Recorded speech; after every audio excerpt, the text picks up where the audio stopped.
Lionel Messi ameendelea kuandika historia katika kombe la dunia mwaka huu 2026 baada ya leo kufunga mabao mawili katika ushindi wa Argentina wa mabao 2-0 dhidi ya Austria na kuwa mfungaji bora wa muda wote katika historia ya mashindano hayo. Nahodha huyo wa Argentina mwenye umri wa miaka 38 alifungua ukurasa wa mabao kwa shuti lake maarufu la mguu wa kushoto kabla ya kuongeza bao la pili na kuipa timu yake ushindi muhimu katika mechi ya pili ya hatua ya makundi. Mabao hayo yamefikisha jumla ya mabao 18 ya Messi katika mechi 28 za kombe la dunia, rekodi mpya inayomweka juu ya mshambuliaji wa zamani wa Ujerumani Miroslav Klose aliyekuwa na mabao 16.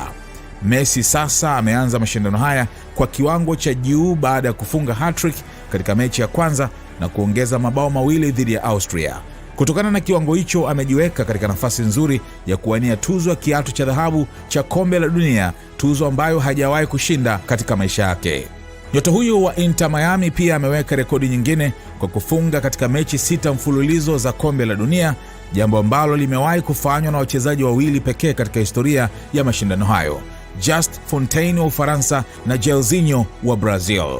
Mbali na mabao, Messi pia anaendelea kuonyesha ubora wake wa kutengeneza nafasi. Kwa mujibu wa takwimu za Opta, anabaki kuwa mchezaji aliyeunda nafasi nyingi zaidi katika historia ya kombe la dunia tangia mwaka 1966, akiwa amebakiza pasi moja tu kufikia rekodi ya pasi za mwisho za mabao.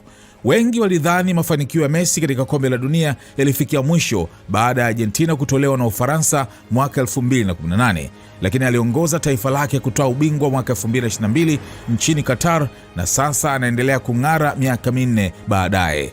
Licha ya kizazi kipya cha nyota kama Kylian Mbappe, Erling Haaland na Vinicius Jr. kuendelea kujitokeza, Messi ameonyesha kuwa bado ndiye mfalme wa soka la dunia. Argentina sasa itakamilisha mechi zake za hatua ya makundi dhidi ya Jordan, huku macho ya dunia yakiendelea kumtazama Messi ambaye anaonekana bado hajamaliza kuandika historia.